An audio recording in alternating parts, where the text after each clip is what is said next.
أعوذ بالله من الشيطان الرجيم بسم الله الرحمن الرحيم الحمد لله رب العالمين والعاقبة للمتقين والصلاة والسلام على أشرف الأنبياء المرسلين وعلى آله وأصحابه أجمعين اللهم ربنا آتنا في الدنيا حسنة وفي الآخرة حسنة وقنا عذاب النار. الحمد لله رب العالمين. الحمد لله. أهلا وسهلا. Welcome to all our viewers on Facebook, YouTube, and Twitter to our another discussion of Masjid Al-Wali Chai Chat. And wherever you probably have joined us, welcome. And I pray that this session, inshallah, will be very beneficial for all of you. Today, as my guest, I have Sister Amani Kazlan. Yes. Sister Amani is the Northeast Resource Development Coordinator for Igna Relief, USA. She has been working with Igna Relief for the past 4 years and has been involved in the local Muslim community since during high school. At Igna Relief, she helps bring communities together through the rich resources they have available around them. She worked previously as a civil engineer, but now she is part of Igna Relief. She's also the founder of Project Illumination, an Islamic publishing company for young adult readers. She also recently published her first book. Congratulations. Thank you.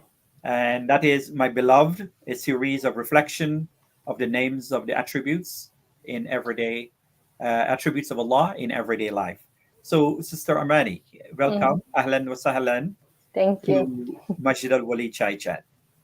Thank you, Brother Nazimo.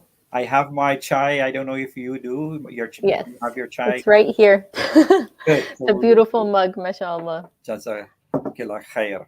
So how has been your day? It's been good? Very busy? Good. Yes. All right. It's good to keep busy. So the first question I want to ask you,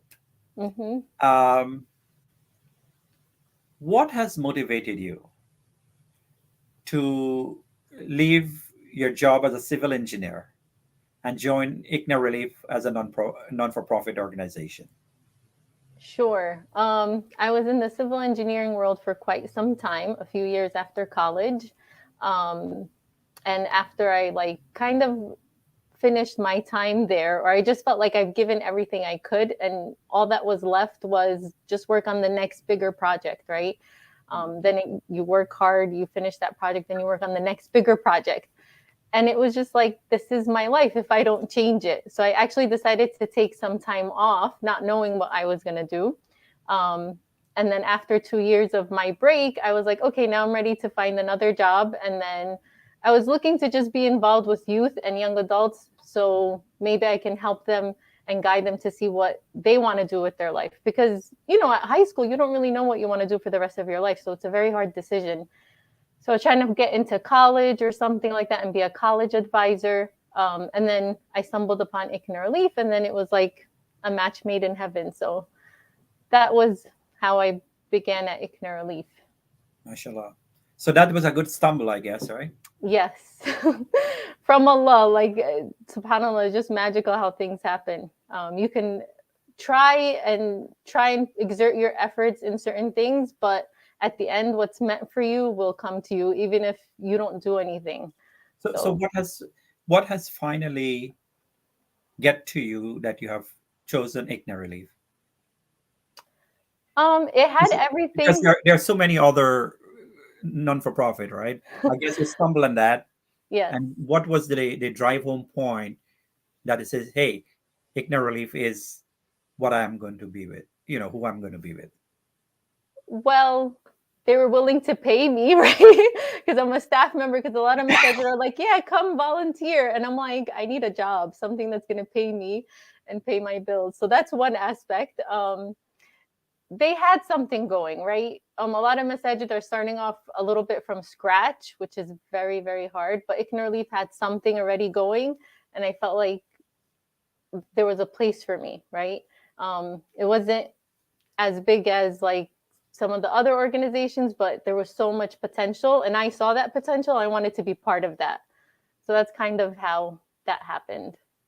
So that's how many years after in your career that you have decided that? 7.5 years. 7.5 year. Yes. Mashallah. Mashallah. Now, I'm not sure if you're aware, but you are my first female guest on this Yes. program for this season. And I want us to take a slant towards that group of individuals, because sometimes we have brothers all the time, sisters feel left out. I don't want our women folk to feel left out, and that's the reason why, one of the many reasons, to have sisters who come on, talk about their career and the things that they do. So the other question is, um, and of course you will be giving me perspective from a woman perspective, which I would not able to understand from Of my course. perspective unless you mentioned to me. So tell me, what was one of your first memories of being involved in masjid? So one of my first memories was I was really young, like maybe 10 years old. We used to go to the masjid every night for tarawih as a family. Um, and then my aunt would, this is before the time of water bottles. I don't think there was really bottles around. She would fill up the big jug of water from a water fountain and go around and give it out to the sisters. So then I saw her doing this and I was like, oh, let me help you and, get some entry for this. So that was like my first involvement in a masjid setting, right? Um, and right, I want to make a point, like there's no title to it, right? My aunt didn't have a title, like she wasn't the water lady where she would go every Yeah, time there was, in between salah and give out water. She just saw a need, she wanted to get educated for it, and she just did it, right? And I think there's so much to do within the community as these little acts of service, that and these little pockets of hasanat, right? They're just left open for anyone to grab. And yeah. my aunt, she saw that opportunity and she did it, and that kind of inspired me to be like, okay, I can do it too. And then we would actually compete to see who would like Give give more the water. women, yeah, who would get to the most women. And it was, it was just a beautiful time. If I were you at that age, probably I would have done something differently. She give regular water, I go and get some Zamzam water and give. So you would have been like, hey, this little girl giving me Zamzam water, so that's a little different, right? Yes. Anyway, so from that we can we could conclude that Hmm. any young girl at any given masjid can do something Yeah. that create an impact, right? You can probably go to the masjid and walk with some candies, eventually become the candy girl, right? Yeah. And you give everybody something. So, like for the young girls who are listening, I mean, you can start something this Ramadan or anytime, to do Hmm. something that will give you ajr. As I said, Hmm. you fall into the category of hasanat. You do good things, and all good things are rewarded. So, as I said, you don't have to Exactly. have a title to do that stuff, right? So Exactly. that's a wonderful thing, and I feel like if this can be a model really for all our young little sisters, like for this Ramadan, pick up one thing that you can do. Probably go early one day, um, and maybe left one candy each where the prayer mats are. It will make a difference to people. Mashallah, Yeah, that's wonderful. it does. Uh, Or if they like baking, bake a whole bunch of cupcakes, bring it to the masjid, make sure our, it's allowed, our and cookies. or cookies, anything. People love sweets. Just share the khair and then do something that you enjoy. Okay, so who was really? I mean, I know about the water situation, right, as you mentioned, but who really was your inspiration? Who inspired you to give back? So growing up, my teta, which is my grandmother, she immigrated here from Egypt, and she didn't know any English. And actually, the only words she probably knew when she passed away were yes and no. And she, from her house, was like, she was running like low income housing, was feeding people, was clothing them, all of this stuff just because that's who she was, right? So I grew up in her house just seeing people that were struggling and in need, and she just offered them whatever she could, and she didn't let her the language barrier come between her and giving people. So literally, I remember sometimes she's talking to someone who only speaks English and she only speaks Arabic, and she's basically communicating with her hands, right? But she had such a love for like helping people. She continuously did that despite the language barrier. So that was really like the biggest inspiration, not just for me, but I can very much say like for me, my siblings, my cousins, all of us, because even now, 20 plus years after her death, like people still remember um, what she gave them and how she helped them. So she was, I wouldn't say she just made an impact, but she literally like left a legacy. mashallah. And we always think about the legacy, right? How we will be remembered when we passed on. And as Mm-hmm. we're talking about your grandma, Allahu yarhamuha, may Allah I mean, have mercy on her. We have a lot of grandmas like that in many communities, right? mm-hmm. In your case, was this old Egyptian auntie really ready to give back to the community in spite of not knowing the English language, but with sign and the effort, mashallah. This is amazing. And we have lots of people like that in every community. Mm-hmm. And a lot of our young girls can use those examples as inspiration for them to do things and to follow their footsteps of their grandma or their mother or the father, right? Yes, definitely. And she hardly ever left her house. So it isn't like you have to be able to drive and own a car and do all of this stuff to like give back. She literally, when she would be bored, she had this beautiful big porch and she would just stand there.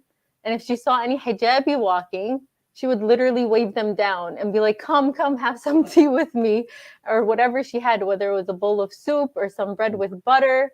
Like that's what she offered them. And that was just her way of giving back and making everyone feel included. Mashallah. And that was your inspiration. Yes. Yes. Mashallah. Now, growing up, right? And I know that you're growing up going to the masjid and with the family and whatever the case is. And we have seen many issues that women face at masajid, right? Trying to get involved with their local masjid and how they can overcome it. Alhamdulillah, now it's much better than before. Many years ago, many women couldn't have gone to the masjid. But alhamdulillah, now, this is an accepted norm. Special arrangements are made for our sisters to pray in the masjid. They're accommodated. They are well taken care of in many communities. And in fact, I would say most communities. So, what you have seen that it is a challenge or issue that women face trying to get involved at the community level. Yeah, definitely. I think a lot of women face issues if they're trying to get like a committee going, like something very, very formal, right? Because then you're dealing with the board members, and the board members are usually men, there are brothers and stuff, and there's sometimes a huge disconnect. Um, and a lot of times it's very discouraging, right? You're going, you're like, I have something to contribute. I'd like to start this new program, or I'd like, whatever, however little it is or however big it is, sometimes there's setback. And mainly maybe it's because there's miscommunication. But what do you do in that instance, right? You could just stop. As a woman, you tried something and it's not working, so you could just stop. Or there's so many other avenues out there now than there was, like, say 10 years ago. Right now we have so many Islamic organizations, besides Masajid, right, with their feet on the ground right here in New Jersey. So get involved in an organization, right? If you're finding it hard in a masjid, try organizations. If not an organization, then maybe an Islamic school. I know a lot of the Islamic schools need a lot of assistance. Whatever talent you have, just approach the different avenues and see what you can help them with. Yeah. Well, the thing is that this here for even masjid authorities or sisters who are trying to get involved at the community level. I think the onus is on both sides to get their women involved. Women are the first institution for the children. They are the ones who are the keepers of the family or holds the family together, right? The woman play a very important role. She is like the bedrock of or the foundation of that family. And if that is weak, then everything else is weak, right? And we do not expect to have weak families, because if we have weak families, we have weak society. And if we have Mm-hmm. weak society, we have a weak country, right? And Yes. so it has a rippling effect right across. So it is very important that our women, our sisters, should be respected. They should be treated properly in terms of the community level, and given the responsibility of things that they're supposed to do, because they are the ones who are the early nurturers of the children. They are the ones who help them. I'm not saying that the fathers should not be doing that, but there is a natural, what you call a natural uh, Inclination. inclination, right? This is it's the fitra, where Mm-hmm. the child clings to the mom, and the mom, there is a special rahmah that Allah placed between a mother and a child, to really to have that going. And so it is very, very important that anytime you see that women are a missing link in a community, then we can safely say that probably that community would not able to produce youth or young people who will be very conscious of Allah.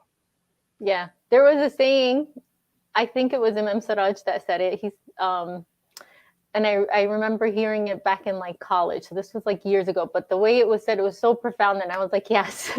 And he said, show me a strong woman's presence in a community, and I will show you a strong community. We tend to forget. I know the brothers are trying to do everything, right? Hold down the fort, build the community, and all of that, but it's literally impossible, right? Women are the second half of society. How are we not including them in conversations? How are we building masajid without asking them, hey, what do you think?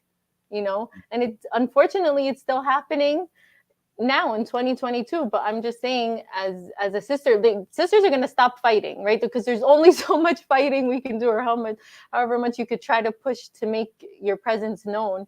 But really just give the sisters some space, Yeah, create some boundaries, create a safe space, because I'm telling you, the talent will go somewhere else, and there's nothing wrong with that, right? We need talent all across the board in organizations and massages and schools. But if you really want to retain the women, give them some space, right? And I think inshallah you could see your communities flourish in more than one way. alhamdulillah. And there are so many talented sisters in every community, right? I don't mean to beat the brothers down, but statistically, there are so many sisters who very focus on their education.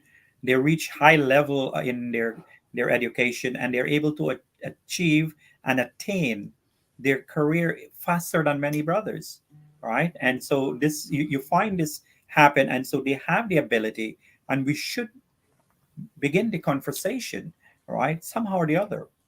Yes, definitely. Definitely. The sisters are advancing just as much, or like you mentioned, even faster than the brothers, and they have a lot to contribute. Yeah. Really, a lot.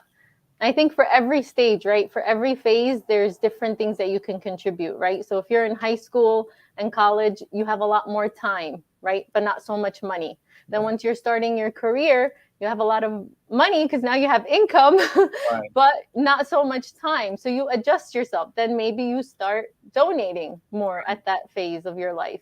Then if you're starting a family, then you're like, oh, wow, time and money maybe is a little bit tight, but there's always, if you set your intention, I have this here, if you set your intention, Allah will make a way, right? Whether it's 10 minutes, 15 minutes, an hour a week, if that's all you can contribute to your community, you'll find a way to contribute. And now we're living in like the digital age, right? Everything is remote. So you can give back even from your cell phone, right? You don't even need to like log into a computer. So I really encourage sisters, even if you're not involved right now, look for a way to get involved. There's really something out there for everyone. And especially at this time, and look, I have tremendous respect and regard for communities that are conservative in terms of women, right? I understand many communities are very conservative, and I respect that. But I feel we need to look at the way Rasulullah sallallahu alaihi wasallam deal with the women of the society, right? If they can maintain their modesty, they can maintain their good akhlaq and coming at the masjid level and the community level and work. Women used to to be in the battlefield with Rasulullah. They used to take water, carry water, Mm-hmm. and be the nurses and dress the wound of the soldiers. And sometimes we tend to not able to see that. Some of us who are, we feel that women cannot come out in the forefront and deal with issues. But we have seen these issues that was so prevalent at the time of the Prophet alayhi salatu wasalam. In his Yes. presence, women used to be there and deal with the Sahaba and dress their wound and look after them. And so, in as much as I respect that conservative view, at the same time, those who have those positions cannot force those positions on other people when the green light is given to them from the Rasul alayhi salam to deal with it. However, I respect if you do not want to do it. I understand. I would not say no, but do not prevent others from doing what is allowed or permissible in Islam. Yes. One of my favorite stories is the sister that used to clean the masjid. Do you recall that story, Brother Nazimo? The sister that used to clean the masjid, and she Yeah, passed. yeah. Well, I heard about a brother also. Oh, really? I thought I remember as a sister. I could be wrong, but it Yeah. was a person that used to clean the masjid, and when that person passed away, they didn't want to bother the Prophet sallallahu alaihi wasallam, so they went and they buried them. You're talking about the incident and the prophet.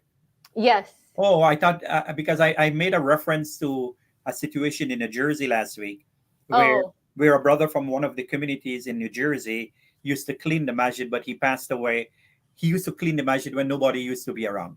Oh, I thought you were talking about that. Yes, oh, but the it's a similar incident, but it was a lady who used to clean the masjid time at the the prophet time of Ali. the Yeah, Prophet, yes. yes, And then when she passed away, the people were just like, let's just bury her. It was at a time, I don't know what time it was, but they didn't want to bother the Prophet.